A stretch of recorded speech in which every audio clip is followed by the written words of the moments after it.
तो हेलो दोस्तों, आज हम लोग नंबर सिस्टम को आगे कंटिन्यू करते हैं। आज का जो क्वेश्चन होगा हम लोग का 76 से लेकर 100 तक।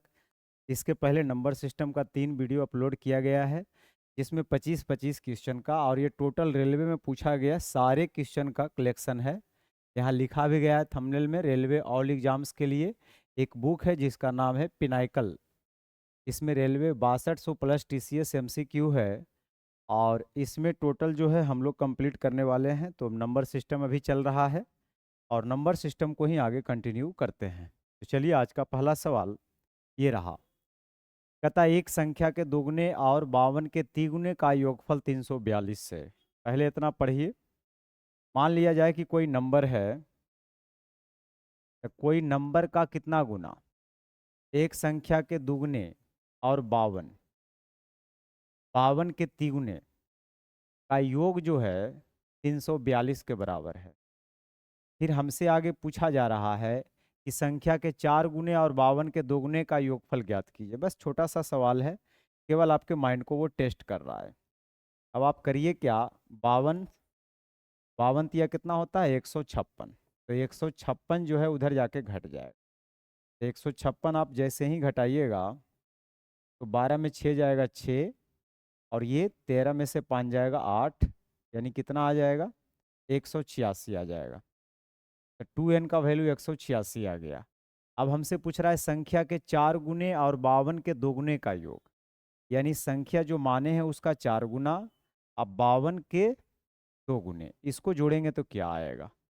तो अगर मुझे 2n का वैल्यू 186 है, तो 4n का वैल्यू अगर निकालना है तो 2 से गुना कर देंगे, तो ये 186 गुना 2 हो जाएगा, अब प्लस 52 गुना 2 हो जाएगा। अगर आप इससे 2 कॉमन निकाल लेते हैं, तो यहाँ अगर 2 कॉमन निकालिएगा तो 186 में 52 जोड़िएगा, 6 दू 8, और 18 5 23, यानी 238, 8 दूना 16, 23 दूना 46, और 1 47, यानी 476, जो कि सी ऑप्शन बिल्कुल सही है। तो बस ये जोड़ घटाव का कैलकुलेशन था। अगला सवाल। दो संख्याओं का योग 9 है और उनके वर्गों का योग 41 है। तो हमसे पूछा जा रहा है कि बताइए वो संख्या क्या है। बाई ऑप्शन बेस्ट रहेगा। कह रहा है वर्ग हैं, दो संख्याओं का योग 9 है, तो यहाँ देखिए 5 4 9, 9 तो सब जगह बनाएगा। फिर कह रहा उनके वर्गों का योग 41 है, तो इसका वर्ग करिएगा तो 25 है, इसका वर्ग करिएगा तो 16, जोड़िएगा 41, यानी पहला ऑप्शन ही बिल्कुल सही है। अगला सवाल कहता है 5 लगातार सम संख्याओं का योगफल 2720 है, तो तीसरी और पांचवी का योगफल क्या होगा। 5 लगातार सम संख्या कह रहा है, तो आप इस तरह से ब्लैंक बना लीजिए और पहले आप निकाल लीजिए इसका एवरेज। अगर पांचों का योगफल 2720 है, तो इसका जो एवरेज होगा, एवरेज का मतलब होता है राशियों का योग बटे राशियों की संख्या। तो 5 पचे 25, 5 चौ 20, और 5 चौ 20, सही है ना। 2 दूना 4, ठीक है। 5 पचे 25, 5 चौ 20, फिर 2 5 चौ 20, यानी इसका एवरेज 544 आ गया।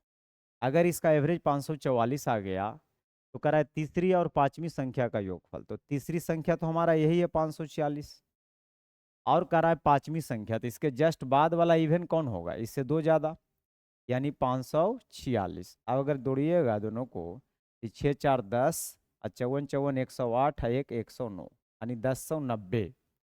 तो 1090 तो दिख नहीं रहा है। 4 दू 6, तीसरी संख्या, और अच्छा पांचवी संख्या न था, कोई बात नहीं, 2 इसमें और बढ़ जाएगा, यानी 1092 हो जाएगा। चौथी नहीं पूछ रहा था, पांचवी पूछ रहा था। अगला सवाल। अगला सवाल देखिए, मैं उधर पढ़ता हूँ। कहता है यदि निम्न संख्याओं में से प्रत्येक के पहले अंक में एक जोड़ा जाए और अंतिम अंक से एक घटाया जाए, तो कितनी संख्याएं का पहला अंक अंतिम अंक से पूर्णतः विभाज्य होगा। मैंने ये जो संख्या दिया हुआ है, तो बोल ये रहा है कि पहले अंक में एक जोड़ा जाए।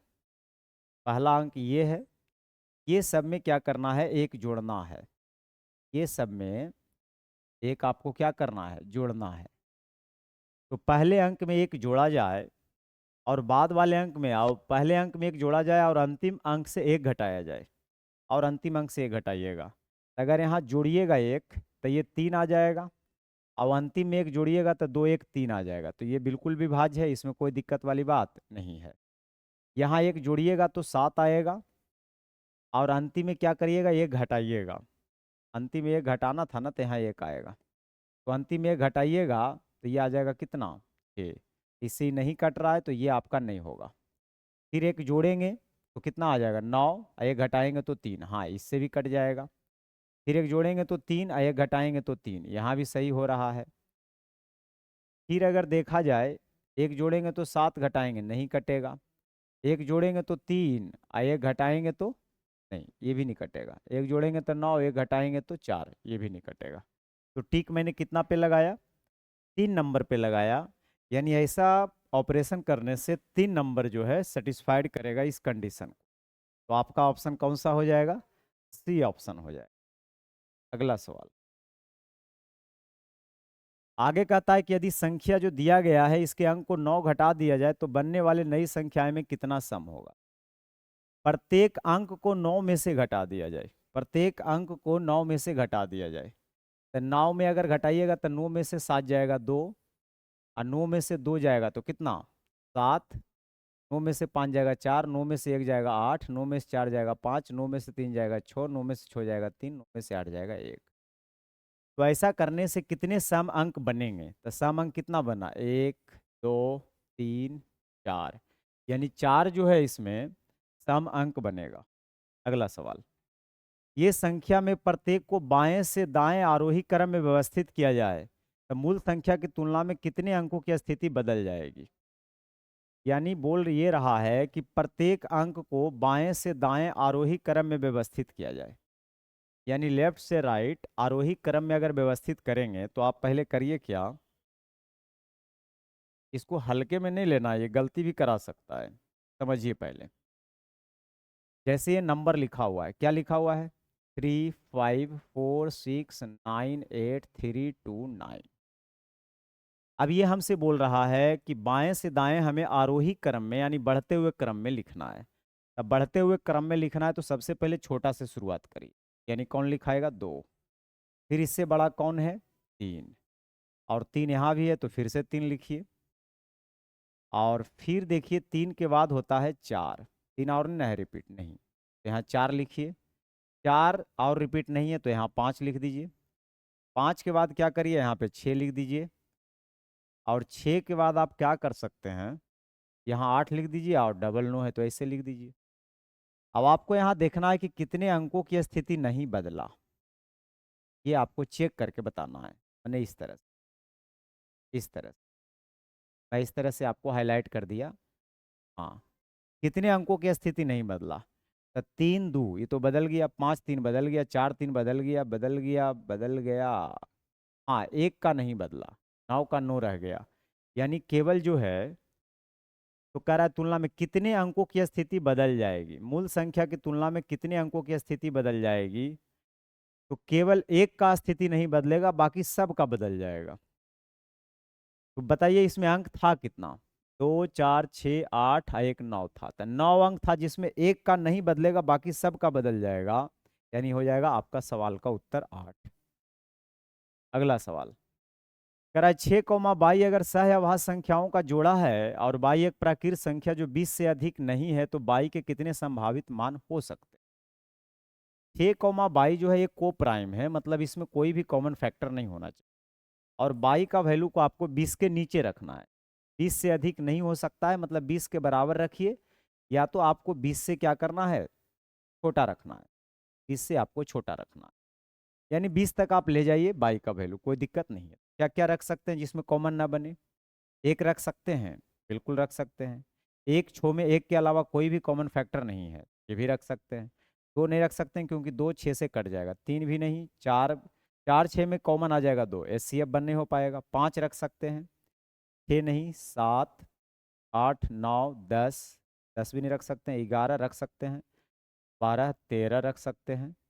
उसके बाद 14 15 नहीं रख सकते हैं, 16 क्योंकि इस समय कॉमन आ जाएगा, 17 रख सकते हैं, 18 नहीं रख सकते हैं, 19 रख सकते हैं, फिर 20 भी नहीं रख सकते। तो बाई का वैल्यू आप क्या क्या रख सकते हैं, 1 5 7 11 13 17 19, ये सब रखने से ये को प्राइम की स्थिति बनाए रखेगा। तो वही आपसे पूछ रहा है कि बाई के कितने संभावित मान हैं।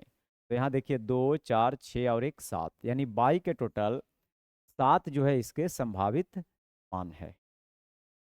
अगला सवाल, सबसे छोटी अभाज्य क्या है? सबसे छोटा अभाज्य जो होता है ना वो 2 होता है, तो आप इसको याद रखिएगा। सबसे छोटा अभाज्य कभी भी पूछेगा तो 2 और सबसे छोटा भाज्य पूछेगा तो 4। अब अगले क्वेश्चन की तरफ आते हैं, इसको पढ़िए आप लोग जब तक मैं उधर पढ़ता हूँ। यदि निम्न संख्या में से 11 घटाया जाए और प्रत्येक संख्या का अंक को उल्टे क्रम में लिखा जाए और फिर संख्याओं को आरोही क्रम में व्यवस्थित किया जाए तो कितनी संख्याओं की स्थिति अपरिवर्तित रहेगी? यानी आपसे केवल और केवल कैलकुलेशन करवाना चाहता है, मतलब दिमागी टेस्ट है ये एक तरह से। पहले तो आपको ये जो नंबर दिया गया है इसको लिखिए, इस सेट को। 167 है, 876 है, लेकिन इसको लिखने की जरूरत नहीं है, जो बोल रहा है वो उस स्टेप से लिखना चालू करिए। पहले क्या कर रहा है? पहले कर रहा है प्रत्येक संख्या में से 11 घटाना है, तो पहले घटाइए। अगर आप इसमें 11 घटाइएगा तो 7 में से 1 जाएगा 6, 5 1 156। इसमें अगर 11 घटाइएगा तो 865। इसमें 11 अगर घटाइएगा तो 500 कितना आ जाएगा? 55। और इसमें अगर 11 आप घटाते हैं, 7 में से 1 जाएगा 6, मेरे ख्याल से 176 हो जाएगा। और उसमें 11 अगर घटाते हैं कितना आ जाएगा? 64 ना? हाँ, 864। ये तो नई संख्या बनेगा कब? जब 11 घटाएंगे तब। अब आगे पढ़ते हैं क्या कहता है। फिर प्रत्येक संख्या के अंकों को उल्टे क्रम में लिखा जाता है, यानी अंकों को उल्टे क्रम में लिखना है। मतलब यहाँ 156 है तो आपको क्या लिखना है? 6 5 6। यहाँ लिखना है 5 6 8। अभी तो 5 5 5 रहेगा, 6 7 1 हो जाएगा और 4 6 8 हो जाएगा। उल्टे क्रम में लिखने के बाद क्या कह रहा है? फिर संख्या को आरोही क्रम में व्यवस्थित कीजिए, माने बढ़ते हुए क्रम में। तो सबसे पहले छोटा लिखिए, तो छोटा सबसे कौन है? 468। तो फिर से आपको 468 लिखना है। फिर इससे जो है बड़ी, ये तो हो ही गया। अब इससे बड़ा आपको दिख रहा है 555, फिर 568, फिर 656 और फिर 671। अगर ऐसा किया जाए तो कितनी संख्याओं की स्थिति नहीं बदलेगी? तो किसका स्थिति नहीं बदला ये बताइए, किसका इसमें स्थिति नहीं बदला? इसको तो बदल ही गया, यहाँ भी बदल गया, यहाँ भी बदल गया, यहाँ भी बदल गया, यहाँ भी बदल गया, बदल तो गया। लिखने में कहीं पर मिस्टेक हुआ होगा। यदि निम्न में से प्रत्येक संख्या में 11 घटाया जाए और फिर प्रत्येक संख्या के अंकों को उल्टे क्रम में लिखा जाए, 11 घटाना है तो मैंने घटाया था, फिर उल्टे क्रम में लिखना है, तो कितनी संख्याओं की स्थिति नहीं बदलेगी? इसमें आ जाएगा एक संख्या की स्थिति नहीं बदलेगी। कहीं पर देखिएगा ना घटाने में मिस्टेक हुआ होगा, तो इतना तो आप खैर समझ सकते हैं, इसमें ज़्यादा टाइम वेस्ट करने की ज़रूरत नहीं है। तो इसको प्लीज़ आप खुद से कर लेंगे और कमेंट बॉक्स में आप हमको बताइए। चलिए अगले सवाल की तरफ चलते हैं। कहता है 11 और 20 के बीच सभी अभाज्य संख्याओं का योगफल, 30 और 50 के बीच सभी अभाज्य संख्याओं का योगफल का धनात्मक अंतर। तो 11 और 20 के बीच जितना अभाज्य है सभी को पहले जोड़िए, मैंने उसमें 11 और 20 भी शामिल होना चाहिए, अगर हो सकता है तब। तो ये 11 होगा, 13 होगा, और कौन? 11 13 17 और 19। अगर हम सबको जोड़ते हैं तो 9 7 16 3 19 1 20, बाकी 2, और ये आ जाएगा 4 और 2 6, यानी 60 आ जाएगा। 11 से 20 तक का मैंने कैलकुलेशन तो कर लिया। फिर 30 और 50, जिसमें 30 अगर शामिल हो सकता है तो वो भी होगा, लेकिन 30 तो अभाज्य संख्या वैसे भी नहीं है। कौन कौन हो सकता है? 31, उसके बाद 31 के बाद कौन होता है? 37 ना? 37 के बाद 41 43 47, यही सब होता है अभाज्य। और कोई छूटा नहीं ना? नहीं। अब इसको जोड़िए, 7 3 10 और 1 11, 7 18, 1 19, बाकी 1, और यहाँ 4 तिया 12, 6 18 और 1 19।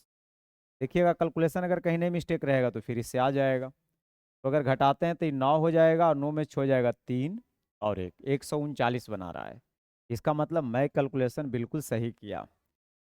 ठीक है, अब आगे बढ़िए। अगला सवाल आगे कहता है कि 87 का स्क्वायर और 88 के स्क्वायर के बीच आने वाले कितनी संख्याएं वर्ग नहीं है? देखिए, आप कोई भी दो संख्या लगातार लेते हैं स्क्वायर वाला, जैसे मान लो आप ले लीजिए 4 का स्क्वायर और 5 का स्क्वायर। 4 का स्क्वायर 16 होता है, 5 का स्क्वायर 25 होता है। तो 16 परफेक्ट स्क्वायर है, 25 परफेक्ट स्क्वायर है, लेकिन इसके बीच आने वाला एक भी नंबर परफेक्ट स्क्वायर नहीं बनाएगा, ठीक ना। एक भी नंबर इसमें परफेक्ट स्क्वायर नहीं बनाएगा, बशर्ते वो रेशनल नंबर का आपको स्क्वायर करना है, इरेशनल का नहीं। आप कहिएगा √13 का हम स्क्वायर करेंगे, 13 √13 का स्क्वायर है, ऐसे नहीं। तो इसके बीच मुझे पता करना होता है कि नंबर कितना है, जिसे 4 का स्क्वायर 16 और 5 का स्क्वायर 25। अगर इसमें आपको ज़्यादा लग रहा है टफ, तो आप 2 का स्क्वायर और 3 का स्क्वायर के बीच देख लीजिए, 4 और 9 के बीच कितना नंबर है। जैसे 5 है, 6 है, 7 है, 8 है, 4 नंबर है, तो ये 4 नंबर आएगा कैसे, तो इसको घटा दीजिएगा, ठीक ना। और घटाने के बाद एक जोड़ दीजिएगा, 9 में से 4 जाएगा 5, और उसमें एक और घटा दीजिएगा, यानी इसका अंतर जो आएगा ना, उसमें फिर से एक माइनस करिएगा, क्योंकि दोनों में शामिल नहीं करना है, ना 4 को ना 9 को। बस यही लॉजिक वहां पे अपनाइए और आपका आंसर आ जाएगा। हाँ, तो आप करिए क्या भाई। हाँ जी, देखिए, तो 87 का अगर स्क्वायर देखा जाए तो 100 से 13 कम है, 13 का स्क्वायर 169, बाकी एक 13 इसमें अगर कम कर देंगे तो 7 में से 3 जाएगा 4, और 8 में से 1 जाएगा 7, यानी 74 1 75, 75 से 69 आएगा। या आप दूसरे तरीके से भी कर सकते। अगर हम 88 का स्क्वायर करें तो 12 कम है, 12 का स्क्वायर 144, बाकी एक 12 इसमें और कम कर देंगे तो कितना आ जाएगा 76, और एक बकिया 77, यानी 7744, 7744। अब इसके बीच जितना भी नंबर होगा, कोई भी नंबर परफेक्ट स्क्वायर नहीं बनाएगा। इसका डिफरेंस करिए, और जितना डिफरेंस करके आएगा उसमें एक और कम कर दीजिएगा। जैसे 9 में से 4 घटाइएगा 5, 6 में से 4 घटाइएगा 2, उल्टा मैं घटा रहा हूँ, ये बड़ा है ना। 14 में से 9 जाएगा 5, 13 में से 6 जाएगा 7, और 6 में से 5 जाएगा 1, 175, और फिर इसमें एक कम कर दी, यानी 174। ये सवाल का उत्तर है। बहुत अच्छा क्वेश्चन। बस छोटी से छोटी प्राकृतिक संख्या बताइए जो इतना से विभाज्य है। अब अगर 8, 12, 28 और 36 से कटना है, तो एक चीज तो तय है कि 8 से कट रहा है मतलब 4 से कटेगा, तो अंतिम 2 अंक देखिए तो 4 से कट रहा है, अंतिम 2 अंक सबका 4 से कट रहा है, तो इससे बात बनेगा नहीं। फिर ये कटना चाहिए 9 से भी, क्योंकि 6 3 36 है, तो 9 से भी कटना चाहिए। जोड़ने पे 5 4 9 हो रहा है, 8 6 14 1 15, नहीं 9 से कट रहा है। 5 2 7 2 9 कट रहा है, तो 3 9 3 12, 9 से नहीं कट रहा है। अब दो ऑप्शन को मुझे छांटना है, मैं कैसे छांटूं, अब सीखिएगा। फिर ये बोल रहा था कि 8 से भी तो कटना चाहिए, तो 8 से देखिए ये कट रहा है, और 8 6 48, 8 3 24, इससे बात नहीं बनेगा। फिर 7 से कटना चाहिए, क्योंकि 28 7 का 7 जो है 28 का एक फैक्टर है, तो 7 से भाग दीजिए ना, 7 7 49, 7 14, ये तो कट गया। और 7 से इसको भाग दीजिएगा, 7 दूना 14, 7 चौ 28। अरे भाई 7 से भी ये भी कट रहा है, लेकिन इसको नहीं देना है भागना, ये तो पहले कट गया था, हमें इसको भाग देना है। 7 21 और 7 6 42। अच्छा, अब किससे छाटे, 36, 5 2 7 2 9, 5 4 9। फिर हमें तो देखना पड़ेगा दोनों में, लेकिन यहाँ पे क्या है ना, 8 से 12 से 12 दूना 24 कट रहा है, 28 से भी कट रहा है, 36 से भी कट रहा है, लगता है क्या 36 से वो 252 कट रहा है। कारण क्या है ना कि 252 को जानते हैं क्या क्या है, इसी को डायरेक्ट आधा करके लिख दिया है, इसलिए दिक्कत हुई है। लेकिन हमें क्या चाहिए, छोटी संख्या चाहिए। हमें कौन सी संख्या चाहिए, छोटी संख्या। अगर ये दोनों कट रहा है तो दोनों में छोटा कौन है, 252, तो हमें 252 देखना है, तो 252 मारेंगे। लेकिन ये तब मारेंगे जब ये सभ्य से कटेगा, तो ये 8 से तो कट ही रहा है, 12 से भी कट रहा है क्योंकि 4 और 3 से कट रहा है, 28 से भी कट रहा है क्योंकि 4 से और 7 से भी कट रहा है, 36 से भी कट रहा है क्योंकि 9 4 36, 9 और 4 से कट रहा है। तो अब फिर आपको 252 मारना है, 504 नहीं, क्योंकि आपसे छोटी संख्या पूछा है, बड़ी संख्या नहीं पूछा। अगली सवाल को,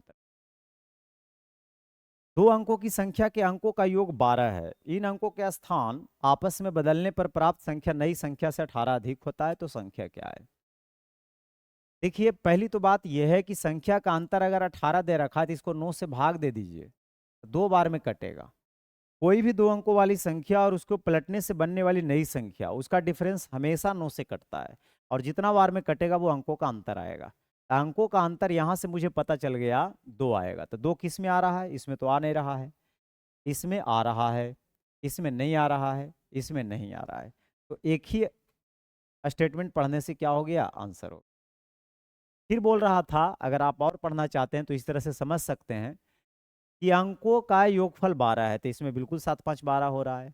अगर इसको हम पलट देते हैं यानी 75 बना देते हैं तो बिल्कुल 18 ज़्यादा होगा। आप जोड़ के देख लीजिए 57 में 18 75 आता है कि नहीं, यानी आपका बी ऑप्शन बिल्कुल सही है। दो लगातार विषम प्राकृत संख्याओं के वर्गों का योग 74 है, तो वो संख्याओं का योग क्या है? दो लगातार विषम संख्या के वर्गों का योग, जैसे एगो एक्स है तो एगो x+1 है, अगर इसके वर्ग का योग करते हैं तो वो 74 बताता है। तो संख्याओं का योग हमसे पूछ रहा है। तो x square a plus B के होल स्क्वायर का क्या होता है फार्मूला, क्या होता है, a square plus 2ab plus b, 2x² plus 2x, 74 में एक जगह 73 यानी माइनस में 73, तोड़ना मुश्किल है ना। अब यहाँ से अगर 73 दूना 146, तो 146 तो टूट भी नहीं रहा है। दो लगातार विषम प्राकृत के वर्गों का योगफल 74 है। वर्गों का योगफल तो 74 ही तो किया मैं, एगो एक्स होगा तो दूसरा कितना, अच्छा यहाँ गलती किया, विषम संख्या में 2 का गैप होता है, फिर x+2 यहाँ लेना है।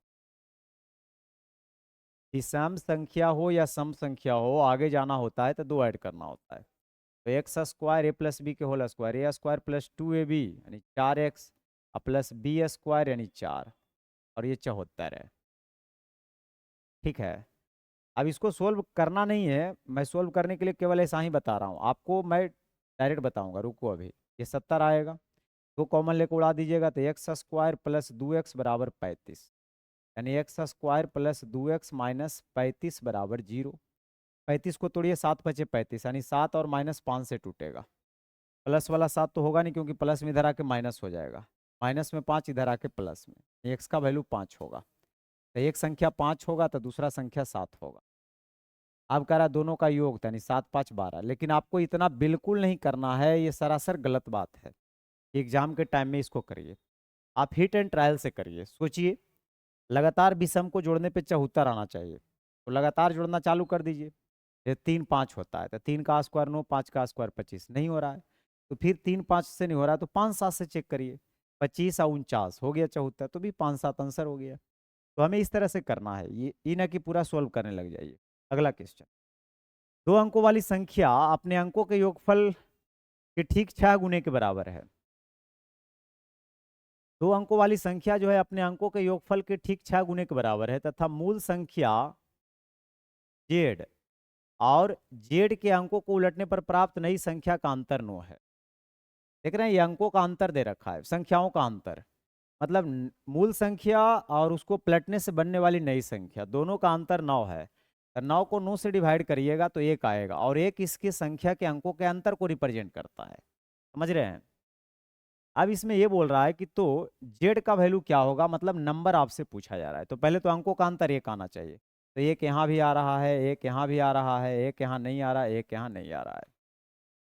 अब ये दोनों में मुझे छांटना है।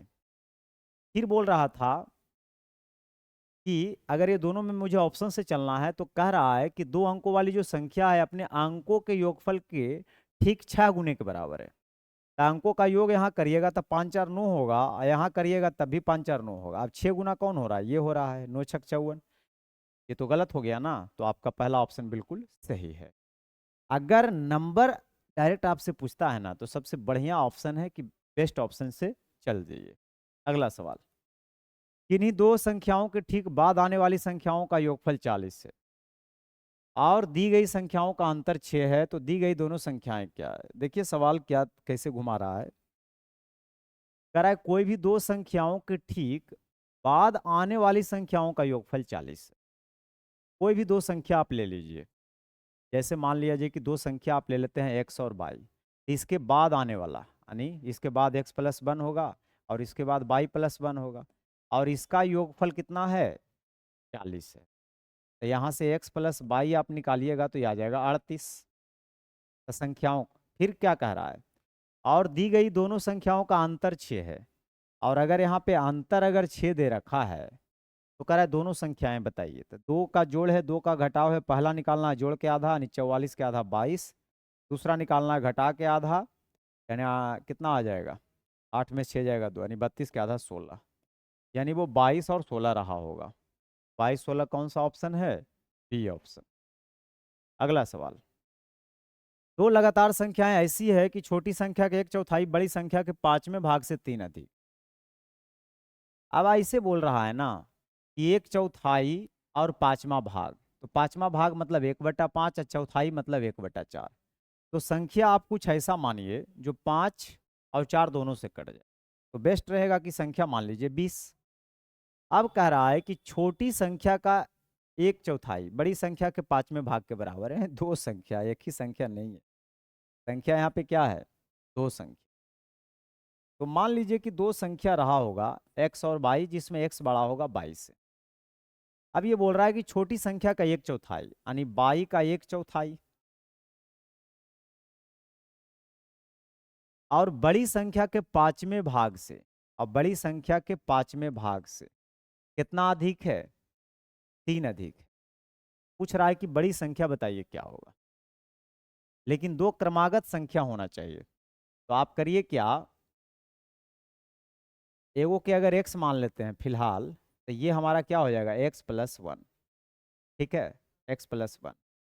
तो यहाँ पे y को आप यहाँ x कर लीजिए और यहाँ पे x+1 कर लीजिए, क्योंकि यहाँ पर क्या बोल रहा था, लगातार संख्या होना चाहिए।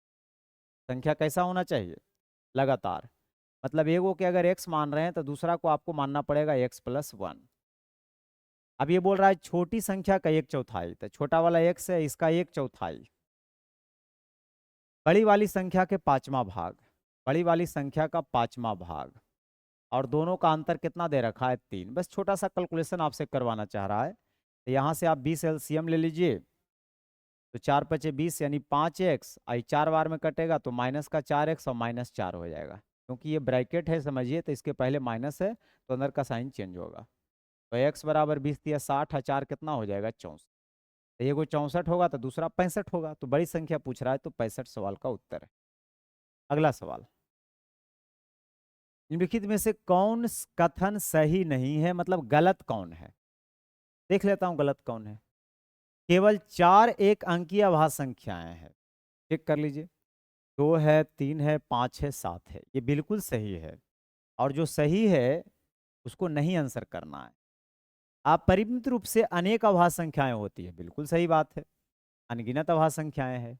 एक अभाज्य संख्याएं के केवल 2 ही गुणनखंड होते हैं, ये सही है। सभी अभाज्य संख्याएं विषम होती है, ये गलत है। 2 को छोड़कर सभी विषम होती है, 2 एक सम अभाज्य होता है, ये गलत है। और जो गलत है वही पूछा गया है, इसलिए आपका आंसर कौन सा हो जाएगा, चौथा वाला, यानी चौथा वाला किस में है, बी में है। अगला सवाल, नीचे दी गई संख्याओं में से कौन सी संख्या 1 से 10 तक दोनों शामिल सभी प्राकृत संख्याओं से विभाज्य है, मतलब 1 से 10 तक सब से कटे। अब एक बात बताइए, 1 से 10 तक में 5 भी आता है, 10 भी आता है। अब बताइए 5 से 10 से कटेगा, नहीं। ये 5 से 10 से कटेगा, लेकिन 7 से कटेगा, बिल्कुल नहीं कटेगा, क्योंकि 1 से 10 तक भी 7 भी आता है, 7 से भी कटना चाहिए। ये 7 से कटेगा, नहीं कटेगा। तो इसको हम क्यों चेक करें, मेरे पास थोड़ी एक्स्ट्रा टाइम है। तो फिर आपका ऑप्शन कौन हो जाएगा, अगला सवाल, कह रहा है 4 की पावर 2n+1 बराबर 2 की पावर इतना है, तो n का वैल्यू कितना है। तो ये बेस में अगर 2 है तो इसको भी बेस में आपको क्या बनाना चाहिए, 2। इसको आप लिखिए 2 की पावर हो जाएगा 2 दूना 4 यानी 2n, इसमें भी 2 से गुना हो जाएगा, और 2 की पावर 3n+9। बेस सेम है, पावर भी सेम होगा, तभी बीच में बराबर होगा। तब 4n+2 बराबर 3n+9, यानी n का वैल्यू 7 आ जाएगा, जो कि बी ऑप्शन। अगला सवाल पढ़ के करिए। कह रहा है 3 क्रमागत विषम संख्याओं का योगफल 309 है, तो उनमें बड़ी संख्या क्या होगा।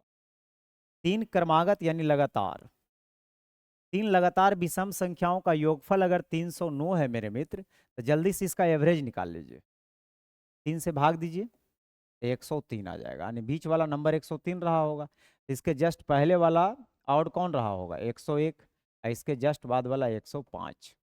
उनमें सबसे बड़ी संख्या कौन सी है, तो वो है 105, जो कि ये ऑप्शन बिल्कुल सही है। अगला क्वेश्चन, नीचे दी गई विकल्पों में से कौन सा सहअभाज्य संख्याओं का युग है। सहअभाज्य मतलब कोई भी कॉमन फैक्टर नहीं चाहिए। हाँ, यहाँ अगर देखा जाए तो 6 और 4 में देखिए तो डायरेक्ट दिख रहा है, 2 से दोनों कट जाएगा, इसलिए तो हो नहीं सकता है। उसके बाद अगर देखिएगा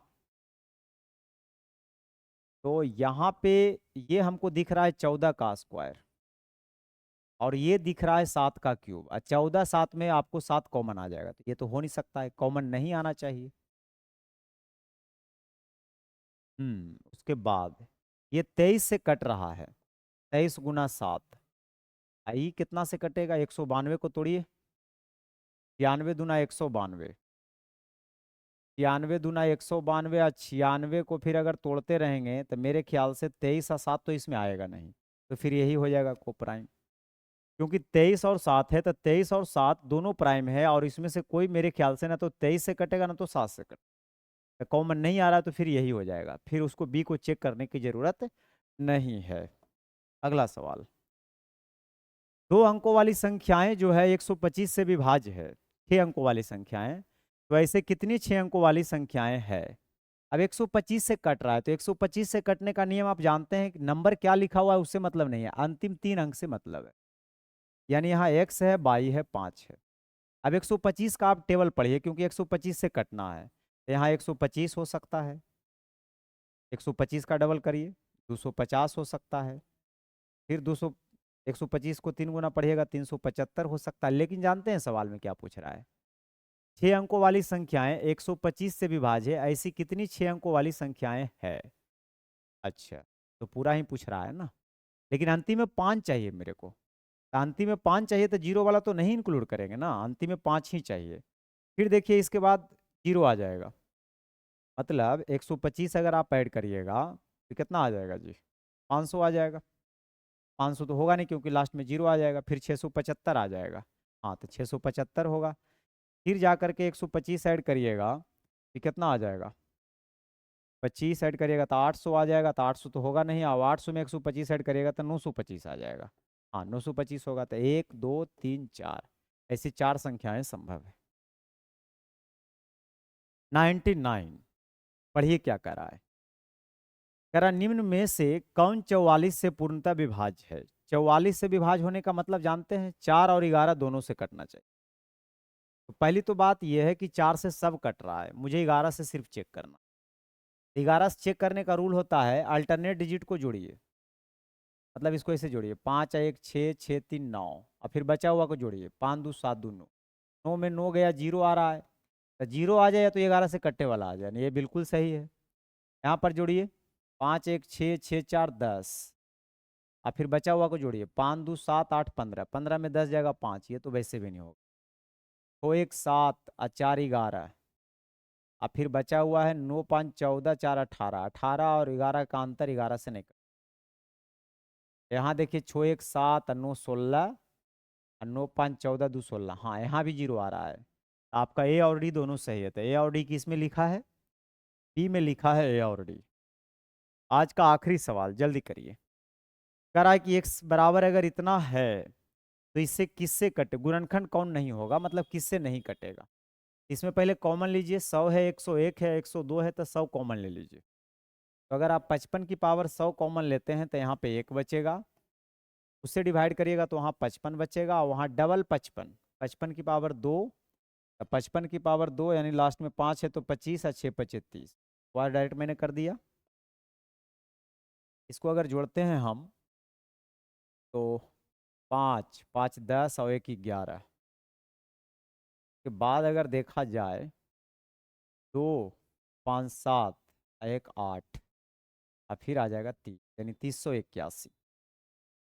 अब किससे नहीं कटेगा, तो 71 से कटेगा क्या, अब ये 71 एक अभाज्य संख्या, तो भाग देना पड़ेगा, 71 को मैं बाद में चेक करूंगा, 3 से कटेगा, देखता हूँ 8 3 11 1 12, हाँ 3 से कटिए रहा है, 79 से कटे, 11 से कटेगा, 11 से देखिए 8 3 11, हाँ तो 11 से तो 55 ही देख रहे थे ना, 11 5 55, तो 11 से भी कटेगा, अब समस्या है कि 71 और 79 में मुझे चेक करना पड़ेगा। 71 और 79 में मुझे चेक करना पड़ेगा। अगर मैं इसमें देखूं कि 10 बार 20 बार अगर गुना करूं तो 7 अगर 40 से मैं गुना करता हूं ना तो 4 और 7 28, 40 और 50 के बीच में लास्ट में एक कब आएगा? 41 से गुना करने पे। तो क्या 41 से गुना करिएगा तो ये आ जाएगा 381। देख लेता हूँ, 1 4 और 7